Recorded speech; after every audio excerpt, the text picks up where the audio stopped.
Welcome buddies to my YouTube channel Genie Class Chemistry Physics Class 12th Chapter number 9 Ray Optics and Optical Measurements। Second book का first chapter हमारे पास आता है chapter number 9। अभी chapter number 9 light के इर्द गिर्द घूमता है। लाइट जो हमारे पास source of electromagnetic source of life है उसके इर्द गिर्द ये चैप्टर घूमता है। हमारे पास लाइट जो आती है, light only and only source है जिसको ह्यूमन आई डिटेक्ट करती है। लाइट से ही हम बाकी सब चीज़ों को सेंस कर सकते हैं, ये सब चीज़ों को देख सकते हैं। लाइट हमारे पास जो ह्यूमन आई है डिटेक्ट कर सकती है, वो उसकी वेवलेंथ हमारे पास आती है 400 to 750 नैनोमीटर। नैनोमीटर में इसको मापा जाता है लाइट को। तो लाइट हमारे पास जो उसकी लाइट की स्पीड है, लाइट की स्पीड बहुत तेज है, सबसे तेज यहाँ पर इस पूरे यूनिवर्स में सबसे तेज जो है हमारे पास लाइट की स्पीड है, that is equal to 3 × 10⁸ metre per second. And then light की स्पीड से अगर कोई तेज चल सकता है तो वो टाइम ट्रेवल पॉसिबल हो सकता है। अगर लाइट की स्पीड से तेज करने वाली, अगर मेडिकल मॉडर्न साइंस ने अगर कुछ इनोवेट किया जो कि लाइट की स्पीड से तेज चल सकता है, तो वो टाइम ट्रेवल कर सकता है, वक्त में आगे या पीछे जा सकता है। अब जब हमारा लाइट का इन्वेंशन हो रहा था तो लाइट के इन्वेंशन पे हमारे पास पहले एक थ्योरी आई, उसके कुछ एक सेंचुरी बाद हमारे पास दूसरी थ्योरी आई। अब वो दोनों थ्योरी आपस में कॉन्ट्राडिक्ट करने लगी कि कौन सी थ्योरी सही है। लाइट को हम पहले कंसिडर करते थे एज अ वेव, अब लाइट को हम कंसिडर करते हैं एज अ रे, या उसमें पार्टिकल्स चलते हैं, पार्टिकल फॉर्म में हम लाइट को कंसिडर करते हैं। अब जो दो थ्योरीज है इसमें से कौन सी सही है कौन सी गलत है, इसको हम पहले देख लेते हैं। अब लाइट का डुअल नेचर है, क्योंकि कुछ एक्सपेरिमेंट में जो पहले किए गए थे वहाँ पर कंसिडर किया गया था कि लाइट को एज अ वेव कंसिडर करना चाहिए, क्योंकि जो 1801 में हमारे पास साइंटिस्ट थे, इंग्लैंड के साइंटिस्ट थे थॉमस यंग, उन्होंने कुछ एक्सपेरिमेंट करके, और उनसे पहले भी जो साइंटिस्ट थे उन्होंने एक्सपेरिमेंट करके तो नहीं लेकिन वैसे नेचर पे बताया था कि लाइट एक वेव है, बिकॉज लाइट एनर्जी कैरी करती है और लाइट एक स्ट्रेट पाथ में मूव करती है। तो लाइट के करेक्टरिस्टिक्स जो हैं वेव की थ्योरी से काफ़ी सिमिलैरिटी शो करते थे, इसलिए लाइट को वेव कंसिडर किया गया बाय थॉमस यंग। उन्होंने कुछ एक्सपेरिमेंट किए गए थे। जो एक एक्सपेरिमेंट उन्होंने किया था, उन्होंने एक बीम ऑफ लाइट को टू थिन पैरेलल स्लिट्स यानी कि एक पैरेलल फॉर्म है लाइन की, उसमें से कुछ बीच का पार्ट मिसिंग है जिसके से लाइट ट्रैवल कर सकती है। तो उसमें पैरेलल स्लिट्स थे, 2 थिन पैरेलल स्लिट्स थे, और उसमें जो लाइट थी वो ट्रैवल तो करती थी, लेकिन ट्रैवल करने के बाद अगर जो वाइट स्क्रीन अगर लगा दें तो वाइट स्क्रीन पर हमें ब्लैक एंड वाइट का एक बैंड मिलता था। तो वो बैंड से हमें पता चलता है कि ये वेव नेचर जो है शो करती है लाइट। इंटरफेरेंस पैटर्न शो करती है। तो पैटर्न हमारे पास लाइट एंड डार्क होते थे। तो light behaves as a wave, क्योंकि लाइट जो है रिफ्लेक्शन पे भी हो सकती है, लाइट का रिफ्लेक्शन होता है, लाइट का रिफ्लेक्शन होता है, लाइट का डिफ्रैक्शन होता है, और लाइट की इंटरफेरेंस होती है, जो कि वेव से काफ़ी सिमिलैरिटीज हैं। बट काफ़ी और रीजंस भी हैं जिसके लिए हम लाइट को वेव मानते थे, कि light as a electromagnetic wave, जो हमने वेव्स पहले की हैं, लाइट को भी उसी कैटेगरी में रखा गया था। अब बात आती है एल्बर्ट आइंस्टाइन के टाइम की। एल्बर्ट आइंस्टाइन के टाइम पे हमारे पास 1905 में एल्बर्ट आइंस्टाइन ने जो कैटेगराइज किया कि लाइट की डुअल नेचर है, वेव नेचर तो है, लेकिन आइंस्टाइन ऐसा बिलीव करते थे कि फ्लो होता है फोटोन्स, जो पार्टिकल्स होते हैं लाइट में वो कुछ एनर्जी लेके चलते हैं। जो एनर्जी होती है वो क्वांटा होती है या फोटोन की फॉर्म में होती है।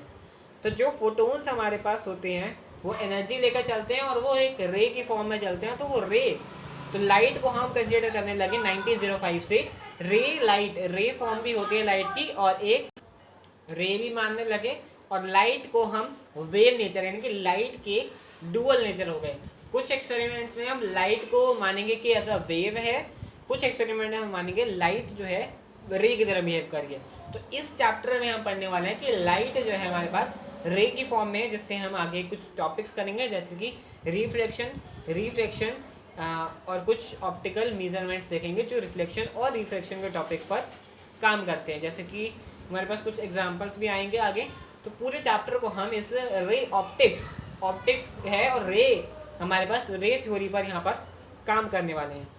तो हमारे पास जो रे को डिफाइन करने वाला है वो फोटो इलेक्ट्रिक इफेक्ट हमारे पास आता है, जो प्लैंक्स थ्योरी से प्लैंक्स और अल्बर्ट आइंस्टाइन के काम साथ करने के बाद हमारे पास वो पार्टिकल थ्योरी या फोटोन थ्योरी या फोटो इलेक्ट्रिक इफेक्ट आया था।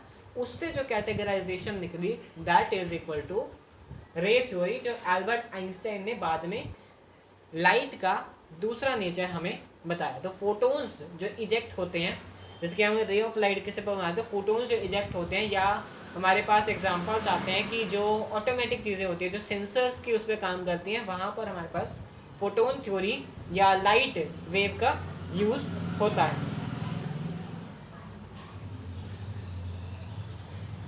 और जो सबसे पहले इसको लाइट को वेव डिसाइड करने वाले फिजिक्स थे हमारे पास जो थे क्रिस्टियन ह्यूगिन्स, जिन्होंने 1678 में ह्यूगिन्स प्रिंसिपल से ये बताया था कि लाइट एक वेव है। उसके बाद थॉमस यंग ने इस पर थोड़ा सा डिफाइन किया कि ये एक थीन स्लिट्स रख के एक्सपेरिमेंट करके उसको डिफाइन किया। बाद में अल्बर्ट आइंस्टाइन ने अपनी थ्योरी पेश की जिसमें पार्टिकल नेचर ऑफ लाइट भी शो किया फोटो इलेक्ट्रिक इफेक्ट के साथ। जो मैक्स प्लैंक थे उन्होंने फोटो इलेक्ट्रिक इफेक्ट के साथ ये शो किया। अब इसके बाद हमारे पास जो टर्म्स आती हैं दैट इज रिफ्लेक्शन, जिसको हम क्लास 10th में कवर कर चुके हैं, लेकिन यहाँ पर जो हमारे पास टॉपिक है उसको भी हमें कवर करना ज़रूरी है। Reflection, laws of reflection is the next topic. Next topic हमारे पास आता है रिफ्लेक्शन। अब रिफ्लेक्शन हमारे पास पहले ही हम 10th में पढ़ चुके हैं, that is when a ray of light falls on the surface and strikes back with the same angle, तो हम उसको रिफ्लेक्शन कहते हैं। That is angle incident ray is equal to reflected ray, जब उनके angle I and angle R same होंगे। अब जो इसका स्मॉल डायग्राम बना हुआ है उससे भी हम कंसीडर कर सकते हैं कि angle I is equal to angle R, so this is called reflection. तो सेम है, सेम ही चीज़ का रिफ्लेक्शन होके हमें इमेज जो है वो शो हो जाएगी। Now we have to laws of reflection, that is equal to law number first, जो एंगल्स हैं वो दोनों सेम होंगे। इंसिडेंट एंगल और रिफ्लेक्टेड एंगल वाला टॉपिक है हमारे पास स्फेरिकल मिरर्स। अब मिरर्स जो निकाले जाते हैं वो दो टाइप्स के निकाले जाते हैं फ्रॉम अ स्फेयर। पूरे स्फेयर से ये स्फेरिकल मिरर्स निकाले जाते हैं, जिसमें आते हैं दो टाइप्स के mirror, that is equal to concave mirror और अगला हमारे पास है कन्वेक्स मिरर। कनकेव मिरर में जो इनर साइड होते हैं हमारे पास वहाँ से रेज रिफ्लेक्ट होती है, बाहर की साइड से नहीं होती। Plane mirror the concave mirror है, जिसमें कन्वर्जिंग मिरर भी इसको कहते हैं क्योंकि रेज कन्वर्ज होकर एक पॉइंट पर आती है। कन्वेक्स मिरर में हमारे पास जो होता है उसमें बाहर की साइड को हम मिरर कंसीडर करते हैं, अंदर की साइड जो उसकी बाहर की जो साइड होती है वहाँ पर रिफ्लेक्शन शो होता है, अंदर की साइड पर रिफ्लेक्शन शो नहीं होता है। अब हमारे पास जो है ये होता है डाइवर्जिंग मिरर।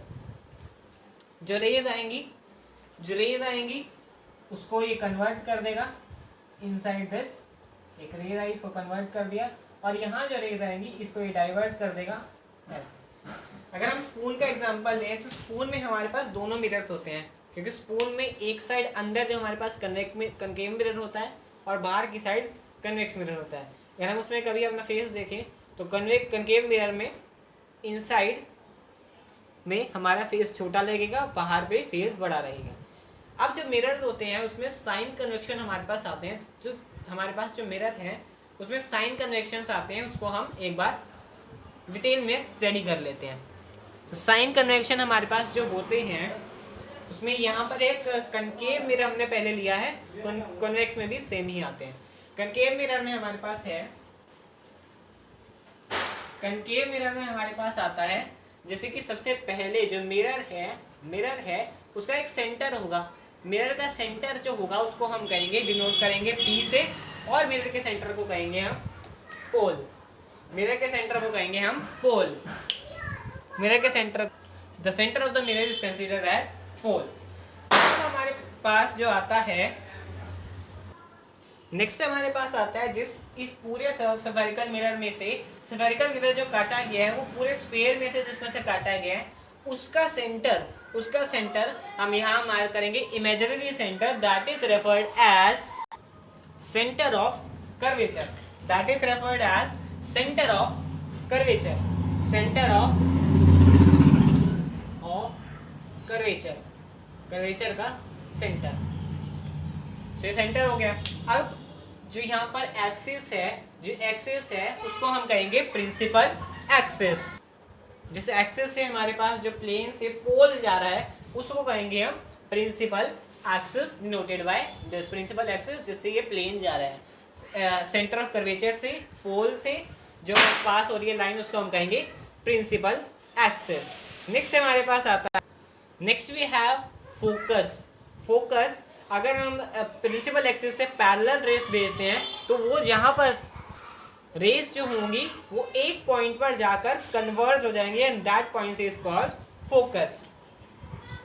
तो जैसे कि इस डायग्राम में देखने को मिल रही है पैरेलल रेस जो जा रही है और सारी पैरेलल रेस एक पॉइंट पर कन्वर्ज हो जाएंगी and that point is called focus. ये पॉइंट हमारा बन जाएगा focus. That point is called focus of the mirror. अब जो लास्ट दो टर्म्स हमारे पास आते हैं that is called radius of curvature. अब जो सेंटर से पोल तक का डिस्टेंस है उसको हम कहेंगे रेडियस ऑफ कर्वेचर, और जो फोकल लेंथ है, फोकस है, उससे हम प्रिंसिपल पोल का डिस्टेंस कहेंगे that is equal to focal length. और जो इनके बीच का रिलेशन है that is equal to R is equal to F by, या F is equal to R by 2। यानी कि मतलब अगर हम इसको अप्रॉक्स में लें तो फोकल लेंथ जो होती है वो रेडियस ऑफ कर्वेचर की हाफ होती है। इसको हम प्रूव करेंगे बाद में, लेकिन अभी के लिए छोटा फॉर्मूला अगर आप ध्यान रखना चाहें तो वो रख सकते हैं।